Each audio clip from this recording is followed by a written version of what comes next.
Hi everybody, and welcome to episode 5 here on the Vocal Coach Debbie channel. It is June 24th, 2026, and today we're going to be talking about vibrato. I have lots of stuff planned for you today. You can try to watch it at 2x later, but you might want to hear all of the detail that I'm going to put into it. I've got lots of notes I'm working from. I've got all kinds of extra things set up. So we're going to be talking about what is vibrato, when would you want to use it, when don't you want to use it, how do you develop it, why does autotune kill it, and if you're watching live, I would love to take your questions. If you're watching YouTube later, give me a thumbs up and a subscribe and ask a question if you have one. I do respond to them personally once I become aware that there's a question. And of course, you can always check out more at vocalcoachdebbie.com. So let's get right into vibrato. What is it? It is really just the sound of vibration in sound. And when we are singing, it's almost impossible to have no vibrato. We can try, and you can try, and I support you trying, but it's very hard. Let's try to not try, and I'm going to put on the screen our pitch monitor. And so right now the pitch monitor is tracking the notes that are coming out of my mouth. So when I'm speaking and I'm using the same note over and over again, the line is very straight. So this is just tracking what note is coming out of my face. So if I pick a note and I try to sing it without vibrato, it would sound very straight, but it's hard to do. And you'll notice even a little bit of fluctuation in the shape in the pitch monitoring software, even if I try to sing a note really straight without autotune. So let's try an example. Did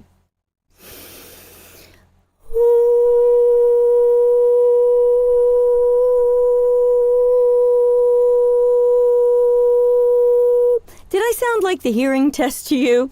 That was a B4, and that's just the name of the note. B is the name of a note, and 4 tells you how high it is.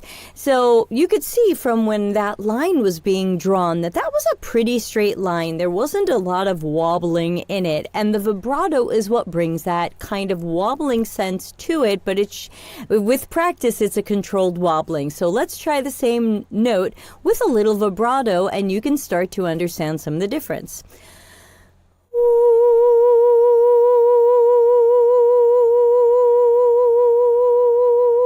So you can see that the note now has more vibration in it compared to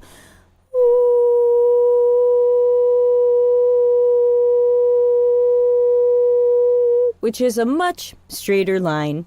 So the idea is that the more you can work on your breathing and your technique, the more you're going to be able to control that vibrato. And most instruments can create vibrato. When you see string players doing this vibration, either on a cello, or I don't play string instruments, but so you will see that they are creating that sound. Guitar players, a piano, not so much. You hit the note and you kind of can't do this. If it's an electric piano or a keyboard, you can do some of that with a touch-sensitive controller, but many instruments can create vibrato, and the voice is just one of them. And it comes from breath support, and we talked about breathing in episode 2, and we'll talk more about these things as the episodes go on.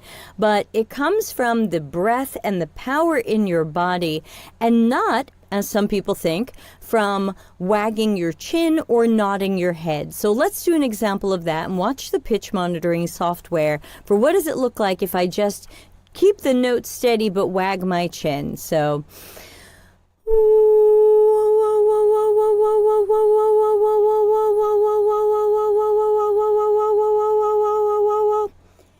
it's a little weird. It sounds like I'm chewing the note. It doesn't have that same effect as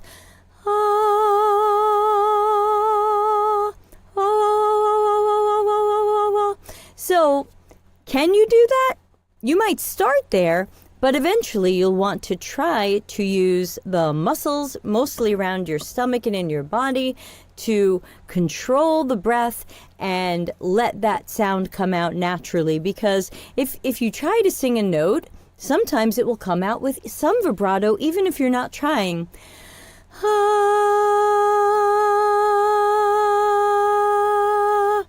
I'm not really trying, and I still got a little vibrato. So vibrato can be natural if you can relax and let it come out. When you see people nodding their head to try to get vibrato, that might sound like this. Again, it sounds like I'm on a bad amusement park ride. It's not really well controlled, and it can sound a little bit weird and not give you the sound that you might be looking for. Now, when you hear people talk about vibrato, if you hear them talk about vibrato, you will hear things like fast and slow vibrato or a wide or narrow vibrato. People will use different words to describe the vibrato that they're hearing or that they're singing. So what do you think this one is?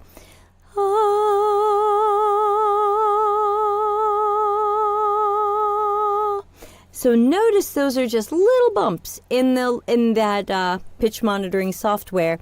And the little bumps mean it's a narrow vibrato. And then how close the bumps are together is going to be how fast or slow it is. So if I try to slow that down, which is hard for me,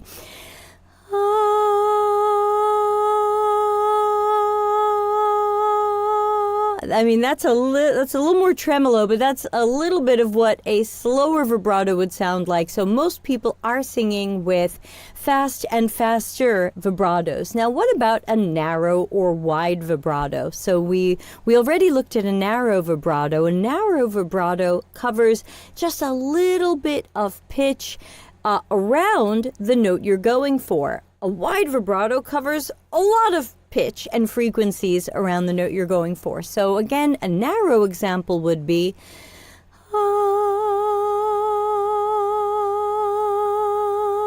I've just got a little bit there. But when I think of two singer examples for wide vibratos, I think of Ethel Merman, the old, now no longer alive singer, who would always show up on TV shows when I was little and watch the lines when I do a bad Ethel Merman impression, and she would come out and be like, "There's no business like show business." Now look at how giant those lines are. That's because when she did a vibrato, it was a huge vibrato, very wide, and it may have been fast, but it covered a lot of sound. It wasn't, "There's no business like show business." It was, where you're almost like, what note is that? That's all over the place. We also hear that in the famous Tra-La-La song, where he's like, ho, ho, ho, ho, ho, and you're kind of like, wow, what note is that? It's just so many notes. And you could do that for comedy, and you could do that for effect, but that would certainly be a wide or large vibrato, and you may or may not want that. I want to talk a little bit about the sound of no vibrato or close to no vibrato, because even when I try to sing with no vibrato, you'll see I end up with a little.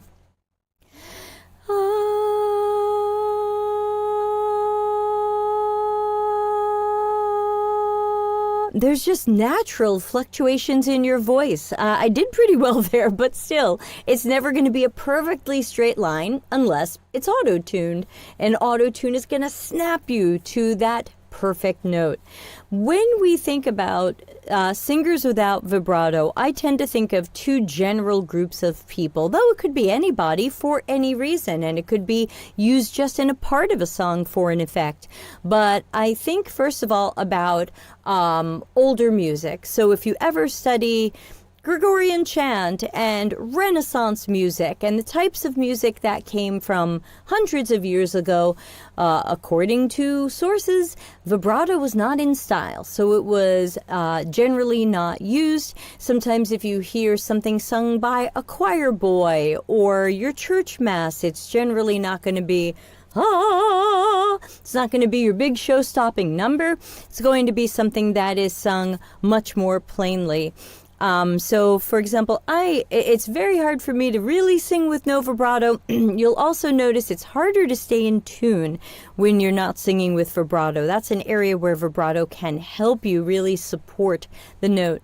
But I think about a little Renaissance tune I like, and I'll just sing a line or two from it. So let's try it first without vibrato. And again, I'm not great at this. There are wonderful, well-practiced singers who sing this type of music all the time and can do a much better job than I can. But just as an example. So ben mi ca bon tempo, so ben mi ca bon tempo, fa la la la, la la la la la la. So these are some very straight lines. Ben mi ca bon tempo. I can even move this to a little closer to my face, see if I can capture it better. So ben mi ca bon tempo, fa la la la. So again, not the greatest singing, that's fine, but you get an example of what that no vibrato sound would be like. And if I add some vibrato, it might sound like, so ben mi ca bon tempo, so ben mi ca bon tempo, fa la la la, la la la la la la. And so there, I've used kind of a medium vibrato, and it can help you sound like you're in tune. Why does it help you sound like you're more in tune? Because your brain kind of averages out the sound. It doesn't hear note, note, note, note, note, note, note, note. It hears kind of the average across it. So if I go, ah, even though you can see there's lots of little waves in there, your brain kind of hears a note. That continues. Your brain doesn't hear, even though that's probably what's happening in slow motion. So the vibrato can certainly help you stay in tune, which is part of why I find singing without it much harder, and there are people who do that very well. And I also think about examples of when we really want to put emotion into music, we very often bring out vibrato unless there is a reason to reduce it. So when I think about Celine Dion, a lot of people think of her as being super vibrato woman, but let's imagine My Heart Will Go On with little or no vibrato. Let's see if I can, I'm not too sure what key this is in, but let's just pick something. Once more, you open the door, and I know that my heart will go on. So I was mostly in tune, but it still sounded kind of flat and sad, right? That's because it doesn't have that energy that vibrato can give it. And again, there are people who sing without vibrato who learn to put great energy into what they're doing. I'm not there. Maybe you are. But compare that if we try to do My Heart Will Go On again, a little more Celine Dion, even if we don't belt it out. Once more, you open the door. So I think that brings a different character to it. Better, worse, you decide. This is all up to you, but you have all of these options when you sing. How much vibrato do I use? When do I bring it in? I think about, if you ever heard the song Enough is Enough, which was a duet between Barbra Streisand and Donna Summer. There's a note Barbra Streisand sings where she starts off with kind of no vibrato and then gets louder and brings it on, and I think it's tears.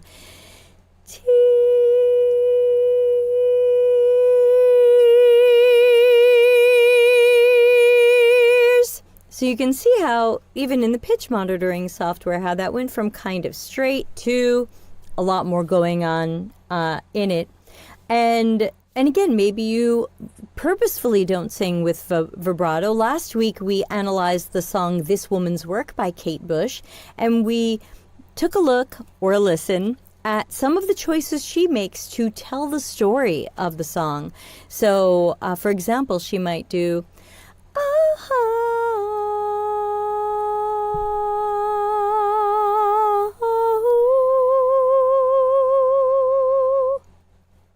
So there was no vibrato, then it came in, and then that high note had kind of a very shallow or narrow, even vibrato. And that's a choice. That's a choice in presentation, storytelling, performance, things like that. And I also, the second group of people, I was saying there's two groups of people you tend to hear very little vibrato from, and one would be kind of your well-practiced chant, Renaissance, early music. Look up the early music sources video on vibrato. I love that channel. The second group is usually little kids. If we think about little kids singing, they very often have not gotten into vibrato yet or not figured out how to do it, so they tend to sing very straight. And I think about when I was in summer camp when I was little, and Annie the musical was big, and every girl wanted to sing Annie, and except me, I wanted to be Evita, but all the other girls wanted to be Annie. And if you think about the way a little kid who's not a famous Broadway star might sing "The Sun Will Come Out Tomorrow," which is not a song that I like, but let's use it as an example. And if we imagine a little kid singing it, they might sing, "The sun will come out tomorrow, bet your bottom dollar that tomorrow there'll be sun." Now, if you look at the pitch monitoring software, I did okay. I was mostly in tune. That wasn't a terrible version of that song. And then I find that a little kid will then learn a little bit of, if they've been listening to a lot of Broadway, the girls in my summer camp who thought they were really advanced would pick up little scoops and little what's the word I'm looking for? Like, not decorations, but something like that into their notes. So you would end up with, "The sun will come out tomorrow, bet your bottom dollar that tomorrow there'll be sun." And you had all these little ooh, ooh, oh, these little scoopy, lifty, neighbor notey bits that I found little kids would often do when they wanted to dress up the line a little bit more, but they didn't know vibrato yet. So I tend to think of vibrato as sounding like a little kid singing. It might be well in tune, it might be performed really well, it might have a nice tone, but something about vibrato to me, if it's not early music, ends up sounding like a little kid. "The sun will come out tomorrow, bet your bottom dollar that tomorrow." And if we wanted to add, when you hear the Broadway singers do it, they'll usually have vibrato. They'll also be belting it out. But even if we don't belt it out, it might be, "The sun will come out tomorrow, bet your bottom dollar that tomorrow there'll be sun." And again, even if I'm not perfectly in tune, that's okay. The vibrato helps me out a little bit. I sound mostly in tune, even if I'm a little off here and there, because the vibrato helps your brain kind of average it out. Now, what happens if my vibrato is really all over the place and I can't stay close to the note in my head? So instead of "the sun,"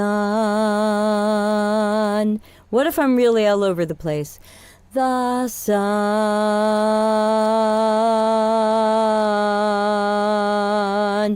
You can hear it, you can see it on the pitch monitoring software. Now, something I wanted to also talk about today is, why does autotune kill vibrato? If you want to have all these little movements in your voice and you want to support your voice, you can. So I can sing,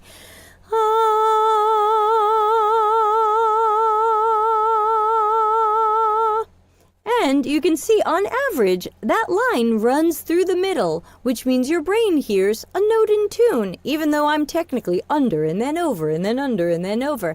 With autotune, autotune says, uh-oh, we don't want that variation. We want this person to sound like they're really in tune, so we're going to snap, as we sometimes call it. We're going to snap them to that line. So what note was that?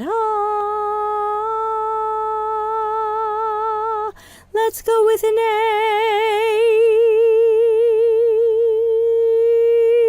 Now I'm going up.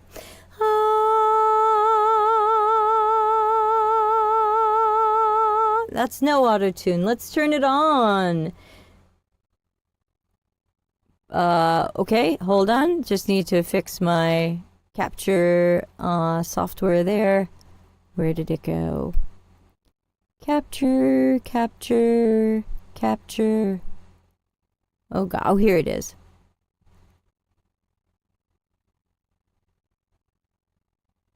Aha. All right. Now we are ready. We've got auto-tune. It's auto-tune the news. Okay, so auto-tune is on while I'm talking, which I'm sure sounds wacky. But now let's try to sing an A note again.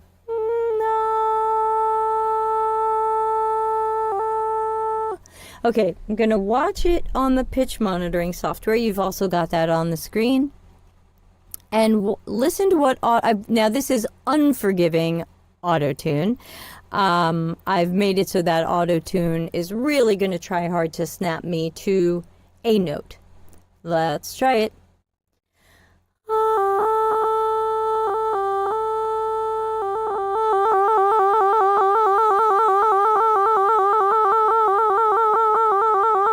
Now you can see on the pitch monitoring software, I was just doing a normal vibrato, but autotune sent me all over the place. Why? Because I have it set on a major scale. So it's going to try to do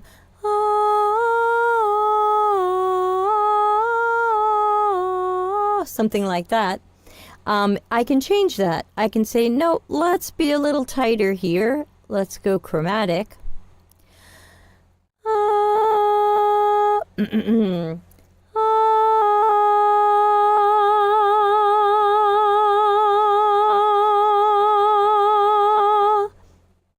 How did that sound? Was autotune snapping that all over the place and making it sound weird? Did it kill the vibrato and make it sound like it was more of a straight note? I can't hear it. I've got no headphones on today and I'm just looking at the pitch monitoring that you're looking at, but you're hearing something that I'm not hearing. You're hearing what autotune is doing to my voice. So where you'll see on the pitch monitoring software a real slide like,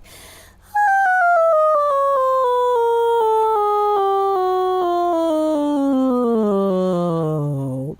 In autotune, you probably heard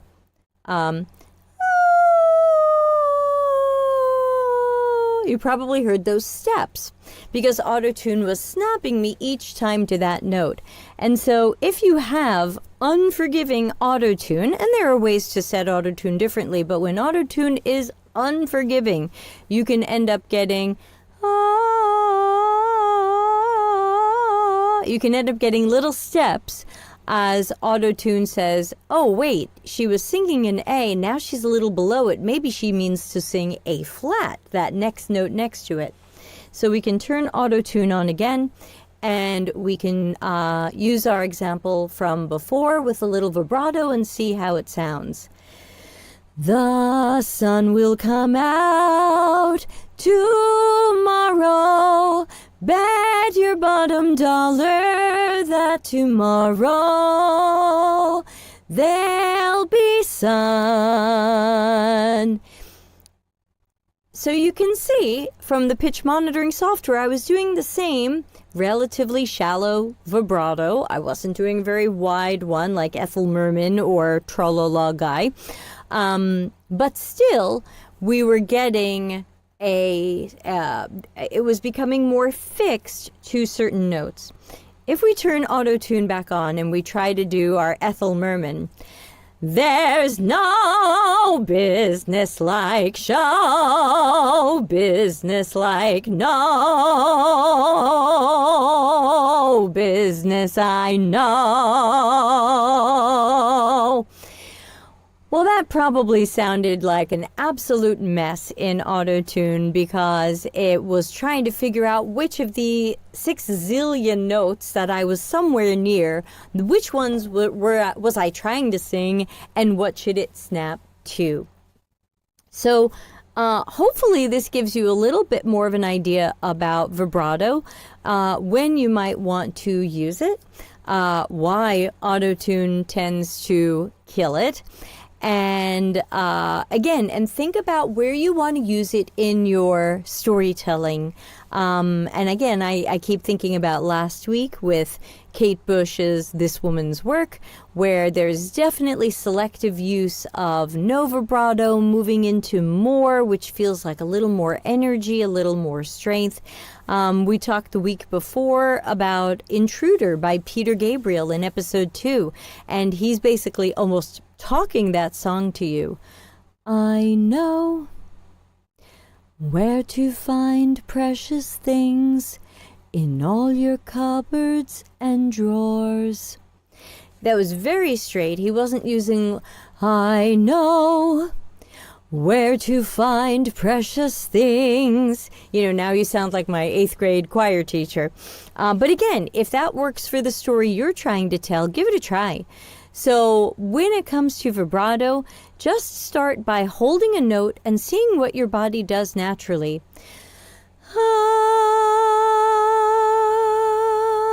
Give it a little sit-up. I like to try to do a sit-up and pick up my legs. Engage those stomach muscles.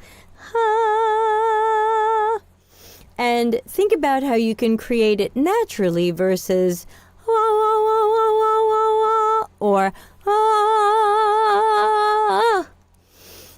you can try those, but those probably wouldn't be great vibrato.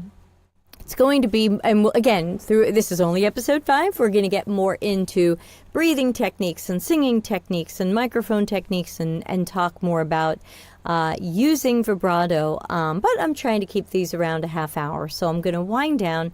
Thanks to everybody who's watching live or watching later. I hope you will like and subscribe. You know someone who's learning singing, send them the channel. Costs them nothing. If they want to take voice lessons with me, that might cost them something, but the first one is free. So do check out vocalcoachdebbie.com. We've also got Discord and a free Patreon, and if there's a topic you'd like me to cover or a song performance you'd like me to analyze, please let me know and I will consider it. Somebody asked me to do Lake Tahoe by Kate Bush, but I cried my eyes out for about a half hour while listening to that, and I don't think I could get through it. So go fish. But thanks again to everybody. I'll wind down the stream now, and the Ethel Merman impersonation. Thank you. There's no business like show. That's also you gotta send it out your nose as well, I think, for what she's doing. So I'm going to be taking next week off. We'll have Saturday karaoke. Next week I'm taking off, and then we'll be coming back with another performance analysis. We'll be doing the live version of Loser by Arion, sung by Mike Mills at the Arion 30th anniversary show in September 2025. And we're going to be talking about his performance there because the song is sung somewhat sarcastically and somewhat angrily, and we'll look at how Mike captures that. Thanks again, everybody. Be well, sing well, and I'll catch you soon.